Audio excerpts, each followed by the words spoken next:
This man, he have come out again, starting to say something that is not true. He called himself, he's a Sheikh Gumi, but I don't think that he's a Sheikh, because according to the Islamic, according to their script, because all written about them, I would say it is opposite of a something. Sheikh, somebody that goes to school very well, that understand life and that knows what is happening within the society and within the government and also within the people. So you have come out to debunk the barriers, all the barriers that they have been doing in the north, in the middle belt, both the buying of Christians in Benue, in Katsina, in Plateau, in fact, in many parts of the country. You have come out to debunk that. All those things that people used to see, all those cascades, that it is not true, that people, nobody that is inside those cascades, just that they are doing it just for them to paint the Islam or to paint the Fulani that they are the one killing people. So you have come out to talk so many things, and I will allow you to watch this video. Don't skip any part of it, because he really talks a lot of things so that you will understand what is really going on in the country. Because this man, had it been it is a country that have rules and regulation, this man would have been in jail by now. But still, they will leave him, and then he will keep doing whatever he wants to do, and then he will keep talking ill about everything. So as you're about to watch, try to like, subscribe, and share the video to go around. Let everyone see things going on in the country. Thank you for watching. This is Wednesday, the 12th of November 2025. I saw the statement attributed to the Islamic cleric Sheikh Gumi. Gumi said that most graves you see in the middle belt, most coffins you see in the middle belt, like all those ones you see in the video, that the middle belt Christians are buying coffin. They will just buy caskets, then just go and dig a grave and bury empty caskets. That most of the things you are seeing on the internet, that they are not true. When I saw it, I said, well, is it a fake news, or is this man really saying this? So I started, trying to verify whether it is really Gumi that said that, because I don't want anybody to drag me to court. So I discovered that actually Gumi made that statement. What is actually wrong? No, what is actually wrong? You mean this man open his mouth and make such statement that people who are dying, that they are faking caskets, burying empty caskets? No, something is wrong. It's either this man has issue of reasoning or thinking. Like, I am not trying to downgrade anybody or insult anybody. I'm trying to bring out reasoning out of this. That some people's loved ones, some people's parents, some people's children died. They went and buried them, and Gumi is coming out to say that they buried empty casket. This thing is going to cause controversy. So this thing is going to cause trouble. It's going to cause conflict too. The way Gumi is provoking these people, the victims, the way Gumi is provoking these victims, especially in Plateau State, it's like this man wants something. Like this man, he's building up something. He wants crisis. He wants people to start fighting over this issue. And he's making this statement all the way from Turkey. Like, on what basis, on what circumstances will someone come out to make such statement? This is unfair. It's unacceptable. And Gumi look at religious leaders in Nigeria. He sees them, he knows that these people don't have time for souls. No, most of them don't have time for souls. So he can actually do what he wants to do and score free. It's only one man that always put him in his place. That is Isa Ebuba. Yeah. Isa Ebuba, that prophet or pastor, he's always putting Gumi in his place. So I am yet to understand what this man wants. I'm trying to understand what actually is his mission. Because this is beyond negotiating with the terrorists. This is beyond calling for medicines in Nigeria to be studying in Arabic. This is beyond calling for Sharia state. This is now saying that people who are dying, that they are not dying, they are trying to downplay it. They are trying to downplay it. These are the people who are selling narratives to Al Jazeera, to BBC, lying about what is going on in Nigeria, quite knowing that BBC and Al Jazeera are the mothers of fake news in the world. They are the mothers of manipulative journalism. These people can actually see white and manipulate it to become black. And that is why I'm not surprised that Donald Trump speech on January 6th before Biden became president was manipulated, and now they are begging, they're on their knees begging Donald Trump. So there are some people who always buy narratives. If peradventure tomorrow I have a mass media, a TV station, I don't think people will like my station because I'm not going to buy your information. If you come out today, government come out to say, oh, we neutralize these terrorists or we kill social terrorists, I'm not buying that information. I've got to verify whether you really neutralize this information. If Christians come out to say that so people died, I'm not buying that idea. I've got to go and verify whether actually those Christians really died. So if they come out to say today, bandits attack so this like what happened today as I speak to you in Southern Kaduna, 12 people already kidnapped, almost 6 people have been killed. I have verified the news. I have verified the news. So if I see any news or someone is doing, I don't put ears to it. I verify it to be true. So you can't tell me all the whole missionaries who have confirmed these killings, all the whole people. It's a daily occurrence. They show evidence. They show live body, while burying live body. They show it. Gumi is here telling us that people are buying empty caskets and coming to bury it. What a bullshit. This is when he was confronted with the truth. He was confronted with the truth and they were telling him, you are saying that Christians are not killed. Look at 500 people killed in a day. Look at where they buried them. They did a monument for them. Look at the caskets on the truck. Look at this, look at that. So Gumi said, no, those caskets, leave them. They are buying empty caskets. What a bullshit. Do you see how black man reason? Do you see how black man reason? And that is why I say this problem is not going to end in Nigeria. No, that is frankly speaking, this problem is not going to end unless they will press a reboot button. You know, when computer is manipulating, you need to shut it down. They need to shut this system down completely and totally. If not, there is no two ways about it. And this evening also, the current president, the president of Can, yes, was exonerated. I mean the Christian Association of Nigeria. They have been telling us that this man said there is no Christian genocide. Little did we know that in Rwanda and the federal government with Genocide, when they manipulated everything, what this man said, they cut the videos out and they put the short video for people to see. So this is what transpired on Arise News today. It might interest you to watch it to the end for you to understand the manipulation in Nigeria. Can I consider what has been happening as genocide against Christians? And my straightforward answer is yes. Y-E-S, yes. Because these things have been there. But let me quickly put this picture. We have different groups and different people who view this differently. Number one, we have people who chose to deny that there is genocide. In their own thinking, there's no Christian persecution even in northern Nigeria. We have also those who deliberately chose to downplay this matter. In their own thinking, claims by Christians that they are being persecuted or they are being killed is just for them to get sympathy. We also have this group who deliberately also chose to misrepresent. Their own is to keep misrepresenting the entire conversation, framing it as it is just only farmers-herders conflict. Well, we know as victims that it is not.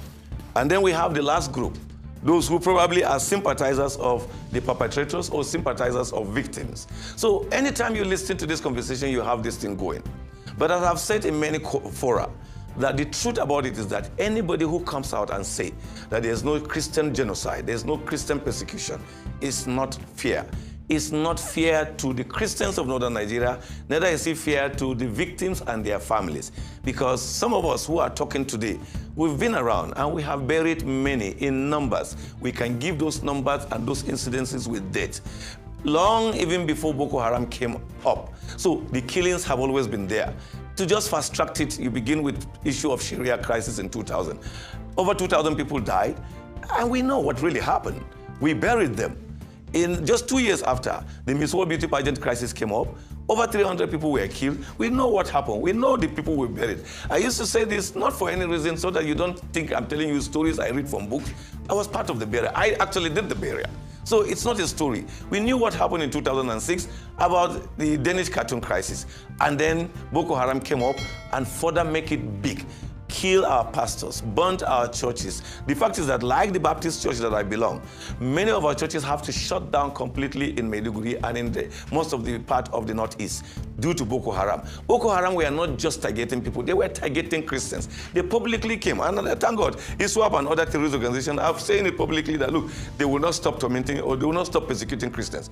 But when you ask me as a Christian, is it just about killings? It goes beyond that. There are so many things we have faced. We face a situation where our children cannot be admitted in certain universities that are public university, and their crime is not because they are not qualified, they are Christians. We face a situation that even if they go to that school, you will have mosques and places of worship for other religions, but they don't have a place to worship. So every Sunday, they will be changing classroom for them. You're not going to worship here today. You're not going to worship here next week. So they don't have a permanent place to worship. And we ask ourselves, where? I, Reverend Hayab, have fought even in public media that there should be no federal institution in Nigeria where a citizen of Nigeria, a son of a Nigeria, will not be allowed to exercise his right. But our children suffer that. Look, I'll give you an example. There is a resource center by the Catholic in Kaduna, near the Lugat Hole roundabout. In 2000, there were many priests. I remember one of the priests I will always remember is Professor Peter Bona. He is a professor, a Reverend Father, a professor. They chased them out of that place, burnt all those centers. So Christians have suffered so many things that we don't just keep repeating it. And that's why we say, first, acknowledge that something went wrong. But let's look, how do we correct what went wrong? But when you say that there was nothing wrong, then we are not going to correct it. We'll keep pretending and keep lying to ourselves. If we want to correct it, first we acknowledge that something went wrong, Christians have been killed, and truly we've buried many. Reverend, thank you so much for that insight. And, it's always very valuable to have somebody who has first-hand experience and a first-hand account of some of the things that transpired. What I found to be very profound in what you said is that you also documented what preceded Boko Haram. Now, we frame this conversation through the lens of terrorism, and we know Boko Haram to sort of be the launch pad of terrorist insurgency in this part of the world. I'd love for you to break down what you attribute the ideology or the group motivation to have been prior to Boko Haram, because that is a designated terrorist organization. So which group or which ideology was pushing this prior to the emergence of Boko Haram and other groups that have come up since then? Well, if you quickly also I can take you back to late 1970s when the Matatsine happened.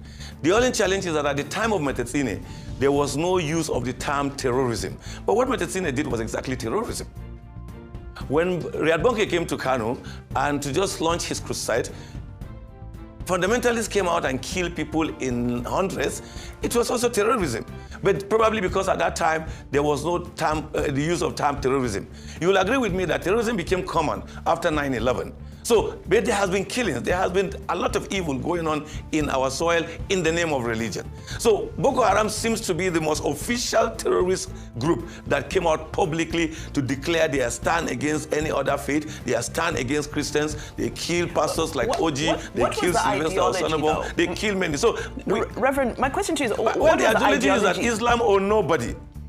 Extremists? The ideology simply is that anybody who do not believe in their brand of Islam is an infidel. Okay. And especially those who are not even associated with Islam are infidel. So that was the ideology. The ideology is Islam and Islam alone. And that's why they apply it to resources, they apply it to education, they apply it to development, they apply it to anything. Once you don't belong to, then you are an infidel. And were there specific leaders? Were there specific leaders who used to drive this? Yes, of course, there are specific leaders they know. As I'm speaking, Christians who have been all enough in northern Nigeria will know them. I remember in 1986, one particular leader came out publicly and said that, I quote, that according to Islamic teaching, a Christian cannot lead him. And again, he cannot also be led by women. And it became a heated issue in 1986. And I remember in 1987, there was a local government election. Then Kaduna local government was won, not busted or divided as it is today. And the Christians came out and said, okay, if that is the case, we are going to show that we are in this town. They went and searched for a pastor called John Aboki and voted for him to become the local government chairman of Kaduna local government then. Okay. And in the word of that particular leader who said that, they voted one Grace Chechet to become the counselor of his ward, just to correct that. But that kind of teaching have already entered some extremists, and they believe that a Christian cannot be. And Okay, that Reverend, is not good Reverend, for a country like Nigeria. Reverend. Yes, I will say. Please, I want clarity this morning. I'm happy that there's a shift in narrative. But this was not what you were saying when the fact-finding mission happened that involved Mike Arnold and the government person, Renan Mokri. That was represented. This was not what you were saying then. What you were saying was entirely different. So please, can you throw more lights on what transpired in that fact-finding mission?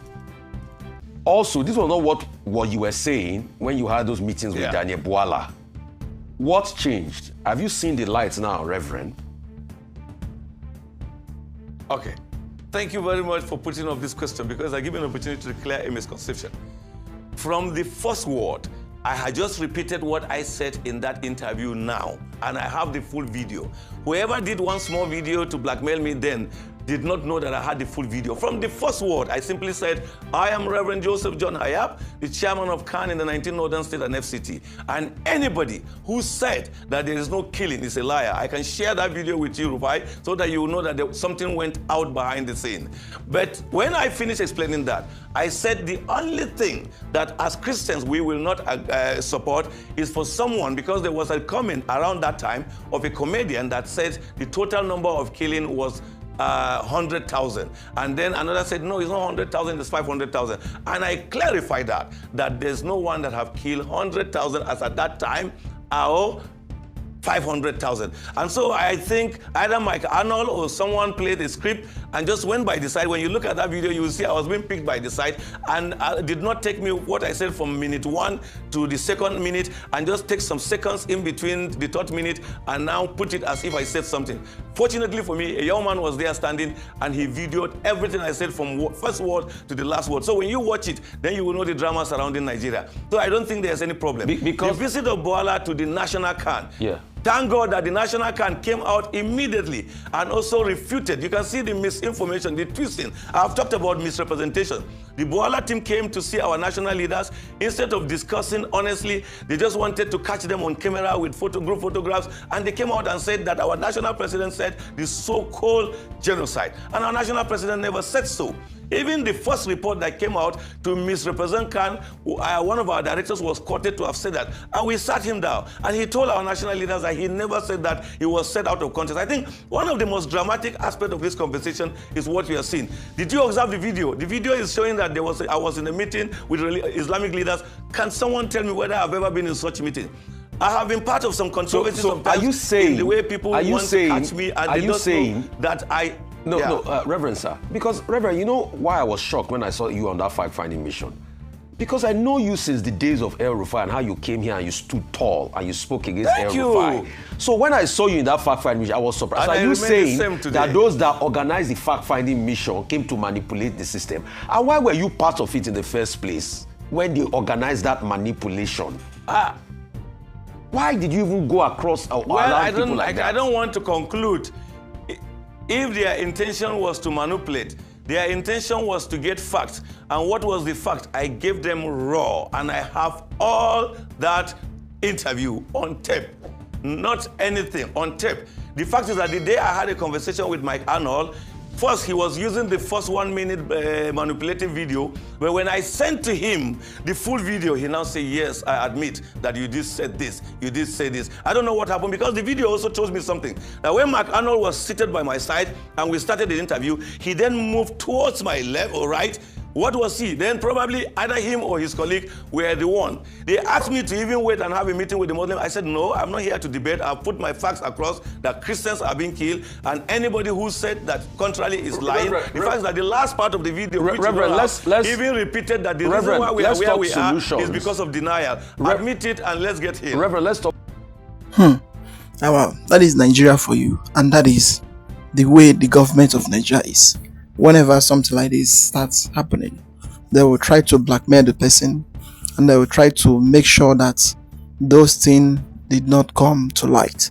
So all those things is just to just to blackmail and just to paint the whole thing as if there is nothing like genocide in Nigeria. There is not like the Islamic killing behind the Christians and the other things. So all those things is part of it. So well, I would like to hear your comments down below. Like, subscribe, and share the video to go around.